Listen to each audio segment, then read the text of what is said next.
Mom, where are you? I just got home from my night shift and I don't see you anywhere. You don't normally get up this early, do you? Huh? Who's that? Mom, are you okay? It's me, Calvin, your son. Calvin? Oh, Calvin, my dearest baby. Why are you texting me now? Shouldn't you be going to school now? Mom, I finished high school a week ago. I only need to attend the graduation ceremony in the next few days, so there's no need to go to school anymore. Oh, I see. Why are you texting me now?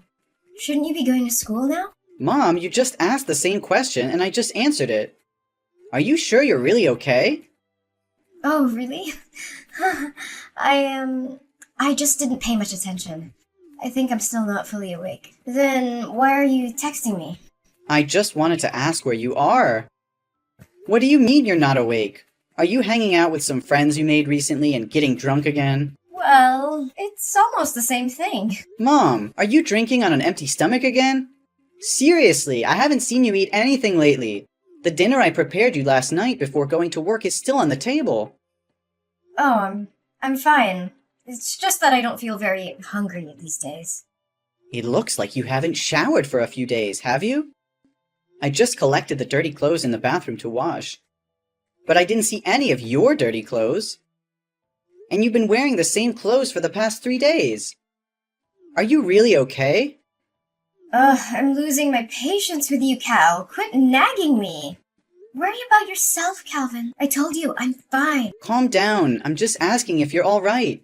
It's impossible to have a conversation with you. Well, good, because I don't feel like talking. But really, Mom, you have to take care of yourself. What you're doing is very unhealthy. Why are you acting like my parent? I'm the parent here. Well, obviously, the roles have changed. I'm taking care of you now. Nobody asked you to take care of me. You're not the man of this house. You're just a kid.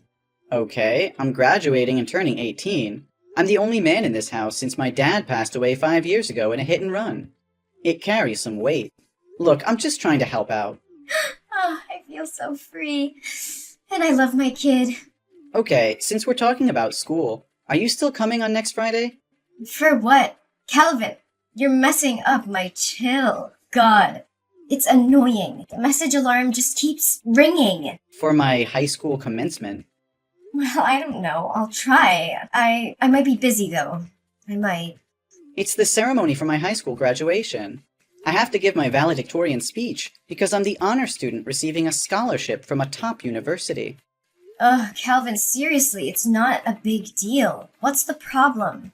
This is a big deal! Mom, what's wrong with you? You were just excitedly talking about, oh, my baby's graduating 1 week ago. Now it's not a big deal with you anymore? Okay. Whatever you want. We'll talk about this after you get home. By the way, I just got my salary from my part-time job today. So I've saved up enough money to pay my tuition fees for the first year and still have some left over. So tonight, we're going out for a meal to celebrate. I'll treat. Oh, the college money thing? I was going to talk to you about that too. Oh, you don't have to worry. I've already saved enough money. Next year, I'll continue working part-time to earn more money for the next year's tuition. You don't need to worry about that. Oh my God, Mom, where's all my money? I just checked my money box and it's empty. What happened? Is there a thief in the house?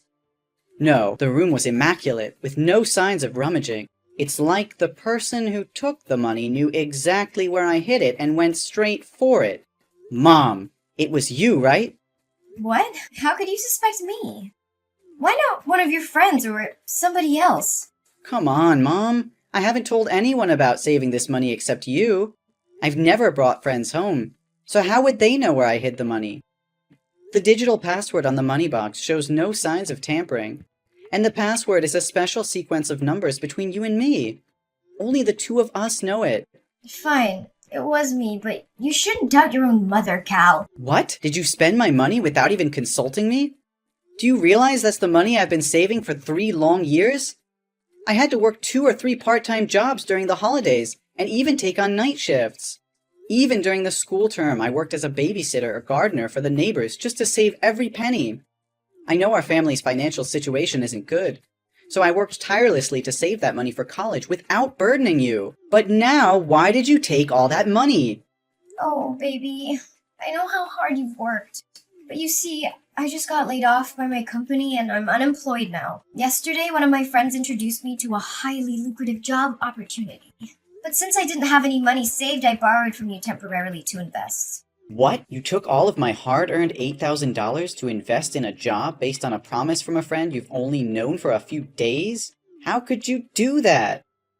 What is that job? How can you be so sure it will be profitable? Are you sure they're not trying to deceive you? Oh, don't you worry. I've been through this job before. You can trust me. Within just 1 month, the money I borrowed from you will be returned and multiplied many times over. It'll be more than enough to cover your tuition fees for all 4 years of university. We won't have to worry about finances anymore. What? How can any job generate that much money in such a short time? Are you absolutely certain they didn't mention those figures just to deceive you? Don't worry. I swear on everything I hold dear, this job will transform our lives. But right now I have to go and secure the merchandise. We'll talk about it later. Mom, slow down. We need to think this through before jumping in. This is our last remaining savings. Mom, please, answer me. Don't make impulsive decisions that could ruin us. Hey, Cal, have you delivered all the packs I asked for? My customers are placing more orders, so I need to go and import more goods to sell. It's incredible. It's only been 3 days and I've already doubled my profits. Yes, Mom, but I'm really curious. What are you selling that has so many people buying it at such high prices? Each small pack is worth a few $100s. And your customers? They make me really worried. I see students, elderly individuals, and even some rough-looking people with tattoos. Mom, why can't you tell me what you're selling? Since the day you started this business, you've always locked your room and never let me in. Isn't the packaging on the outside of the packs clear enough? Doesn't it say tonic for the soul? You can read, right, Cal? It's just something that brings happiness, comfort, and an escape from the harsh reality. There's nothing to worry about. The product is just quite expensive, so I lock my room to prevent theft. You're overthinking things. Mom, I'm not buying it anymore. I've checked all the pharmacies around here, but I couldn't find any such supplements. Besides, you don't have a pharmacy degree or any knowledge of chemistry to be selling medicine. Mom, let's be honest. What are you really selling? Also, the people I've been delivering to lately bear a striking resemblance to you. They all have needle marks on their arms, just like you. What are you talking about? Needle marks? You're spouting nonsense. Mom, there's no need to hide anymore. I've already seen it. These days, whenever I'm at home, you wear sleeveless tops or jackets, even in the middle of summer. I became extremely curious and suspicious, as if you were hiding something. Do you remember 2 days ago when I unexpectedly came home? You took off your jacket, but when you noticed me, your immediate reaction was to cover your biceps. But I saw it, Mom. I even found a needle stained with blood in the trash bin. You're being overly sensitive. Those marks on my hands are simply mosquito bites. Needles? Syringes? They certainly aren't mine. Some scoundrel must have thrown it in our garbage bag. Mom, are you kidding me? So now you expect me to believe that someone broke into our house just to throw a used needle in the trash? What kind of excuse is that? It's more absurd than anything I've ever heard. Ugh, sometimes I wish you weren't so intelligent, Cal. Fine, I know that what I'm about to say will change the way you look at me for the rest of your life. You'll judge me, criticize me, and stigmatize me. I'm sure of it. Mom, what's going on? Why does it sound so serious? I promise, no matter what it is, I'll always love you and stand by your side. Well, let's see. I'm an addict, Calvin. It's been going on for the past 3 months. Those times I said I was looking out for a job, there were actually moments when I was buying drugs and getting high on a street corner before returning home. And those times I said I was out drinking with new friends, they were the people selling me drugs. And I was high until you texted me. What? You're using drugs? How is that possible? You've always taught me that drugs are poison. that they destroy the human body in the most dangerous ways. You warned me never to listen to friends or anyone who suggested trying them. Not even once. You said addicts are selfish, self-centered, useless, and beyond help. How can you be like this now? It must be because of those bad friends you've made recently. Give me their addresses, and I'll make them pay. No, Calvin. It's not their fault. It's me. I couldn't control myself, and I relapsed. All those terrible words I used before. They were the words I had for myself. I wanted to change, to be a good mother, but in the end, I fell back into that sinful path. What? A relapse? But have you ever used drugs before? Why haven't I noticed any signs all these years? Yes, Calvin, that's right. It's a secret I wanted to take to the grave so you wouldn't have to know. The truth is, I've been battling addiction since I was 14 years old. When your grandparents divorced when I was young, no matter where I lived, they were often away on business trips. That left me with a lot of freedom and the pocket money they gave me. It was a recipe for disaster. I made a friend, someone I thought was amazing, and we had a lot of fun together. But one day, when I went to her house, I met her mother. She was an addict, and she offered me my first OxyContin. She simply said, "You should try it." And what happened? Please tell me you refused. I wish I did, honey. But I was curious at the time, so I took a pill. The thought that crossed my mind was, I want to feel like this for the rest of my life. It was the perfect escape for me. And from that moment on, I spiraled into addiction, using all the money my parents gave me to buy drugs every day. But then they found out I was high in my room, so they cut off my funds. But the grip of addiction was unbearable, so I became a drug dealer for my friend's mother in exchange for my own supply. For 6 years since I first tasted the allure of drugs, I tried various stimulants, from heroin to synthetic substances. And during that time, I mistakenly believed I was living in heaven. But you said you'd recovered from addiction. What happened, Mom? That's true. Something heartbreaking happened that jolted me awake from my complacency. My best friend died of an overdose right before my eyes, and I was too high at the time to help her. By the time I regained my senses and called for an ambulance, it was already too late.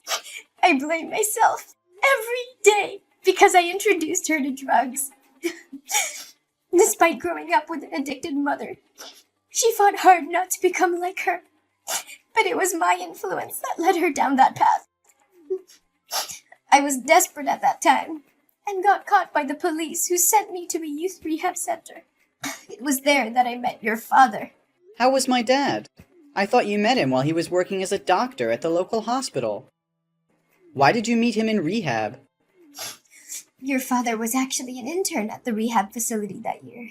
Unlike others, he didn't treat addicts like me as scum. He was compassionate and supportive throughout my recovery journey. We grew close, and he became my beacon of hope. Since then, I have stayed away from drugs.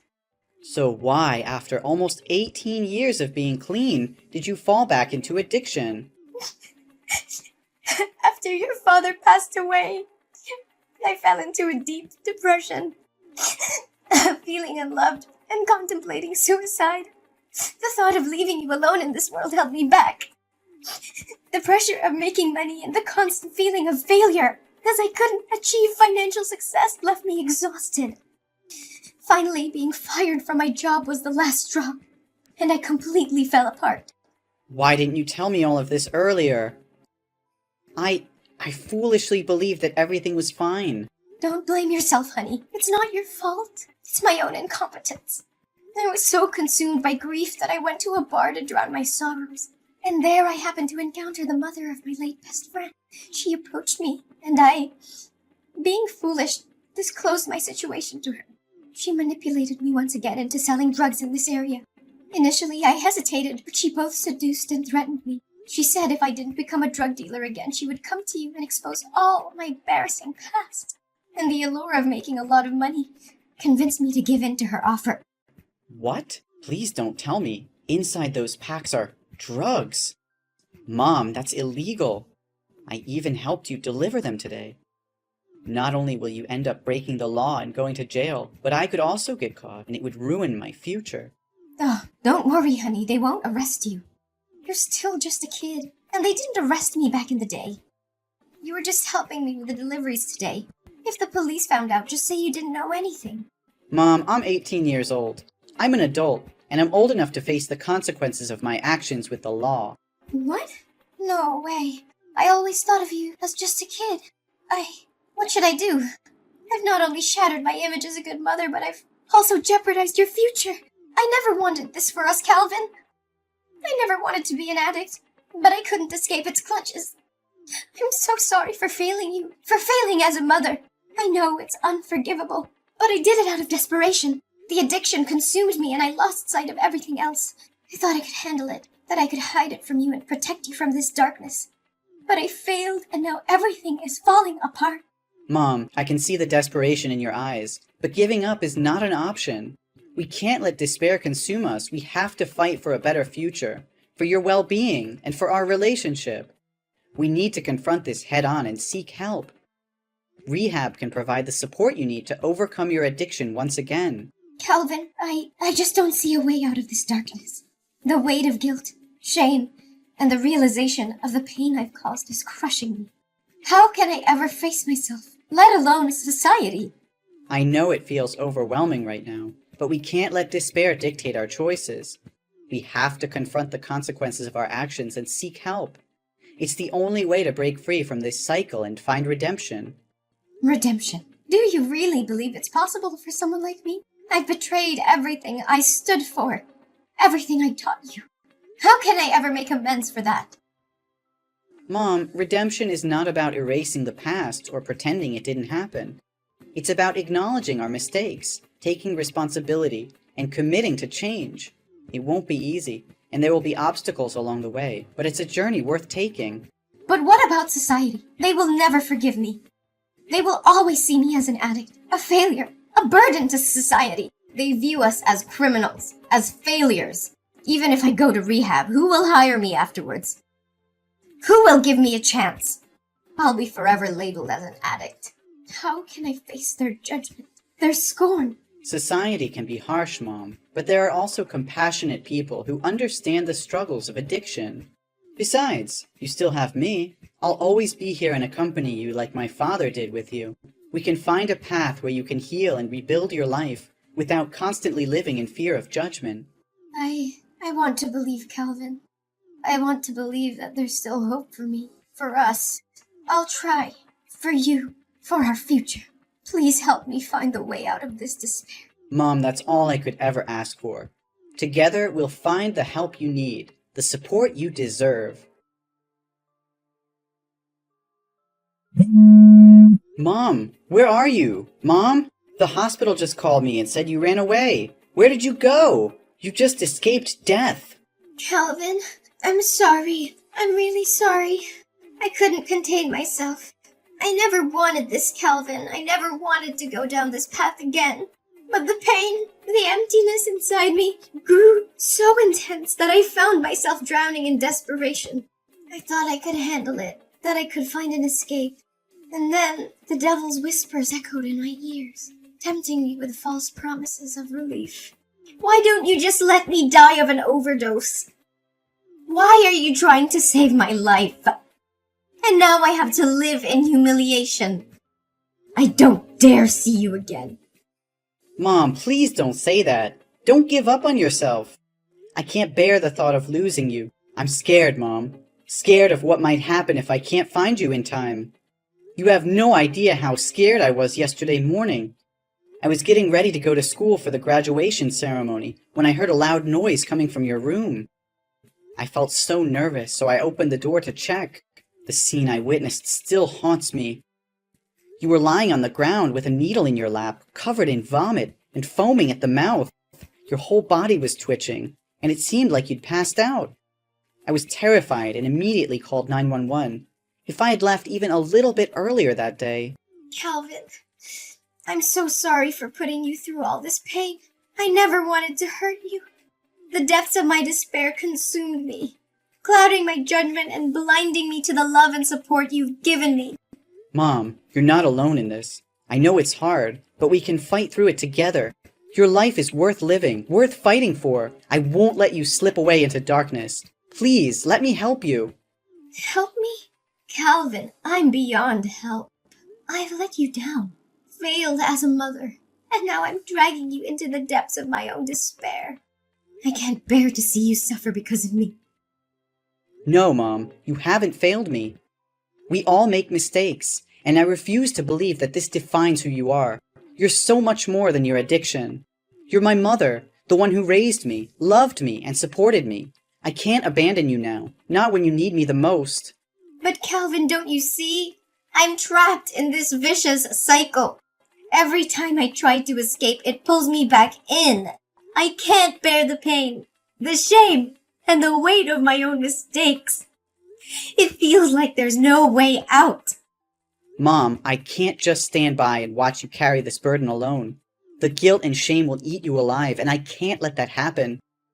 We have to go to the police together, confess everything, and reveal who provided you with those drugs. We can't let them get away with destroying our lives. No, Calvin! I won't let you sacrifice your future for me. You deserve a chance at a normal life, free from the consequences of my actions. I can't bear to see you suffer because of my mistakes. I'm already drowning in guilt, and I can't drag you down with me. You think I care about a normal life? Mom, all I care about is you. We're a family, and families stick together no matter what. I won't let you face this alone. We'll face the judgment, the discrimination, and the consequences together. I won't abandon you in your darkest hour. Calvin, you don't understand. Society will never accept us. We'll be branded as criminals, as addicts, and it will haunt us for the rest of our lives. I can't bear to see you suffer because of my mistakes. I want better for you, a chance to break free from this cycle of pain. Better for me? Do you think I'll ever be better if I abandon you now? We can't escape our past, Mom. It will always haunt us, no matter how much we try to hide. The only way to truly move forward is to face it head on, to take responsibility for our actions. You think there's still hope for me? Look at me, Calvin! I'm a broken, hopeless mess. It's too late for me, Calvin. I'm tainted, damaged beyond repair. But you still have a chance. You're young, talented, and full of potential. Save yourself and leave me behind. It's the only way for you to have a future worth fighting for. I'd rather face the consequences alone, no matter how severe they may be. No, Mom, I won't leave you behind. We're in this together through thick and thin. I can't imagine a future without you, and I won't let you give up on yourself. We'll face the world together, and we'll prove them wrong. We'll show them that love and support can conquer even the darkest of times. Just come back to the hospital, okay? After you completely recover, we'll go to the police station together. I'm terrified, Calvin. Terrified of the unknown, of what lies ahead of us. But seeing the determination in your eyes, the unwavering love you have for me, gives me a glimmer of hope. Maybe, just maybe, we can find a way to rebuild our shattered lives together. Let's face this storm, hand in hand, and never let go. After a long and arduous legal process, Mom was sentenced to 7 years in jail for her involvement in illegal drug trafficking. It was a heavy blow to both her and me, knowing they would be separated for such a long time. However, there was a glimmer of hope amidst the darkness. During the trial, Mom made a courageous decision. She decided to reveal the identity of the leader of the drug ring, providing crucial information to the authorities. Her willingness to cooperate and assist in dismantling the operation earned her a reduction in her sentence. Instead of serving the full 7 years, her sentence was reduced to 5 years. As for me, the court recognized my genuine remorse, and the fact that I had been caught up in my mother's desperate struggle. Despite my involvement in transporting drugs, the judge saw potential for my rehabilitation, and granted me a suspended sentence of 1 year, giving me a chance to turn my life around. The sentencing was bittersweet, as we knew we would be apart for a considerable period. But it was also a turning point, a chance for us to rebuild our lives and make amends. We held on to the hope of a brighter future, even in the face of adversity. While Mom served her time behind bars, I dedicated myself to self-improvement. I pursued education and counseling, determined to break free from the shadows of the past. I surrounded myself with positive influences, and used my experience to raise awareness about the dangers of drug addiction. As the day of my mom's release approached, I eagerly awaited her return. I had grown into a responsible and compassionate young adult, ready to support her transition back into society. Together, we embraced the second chance life had given us, determined to make the most of it.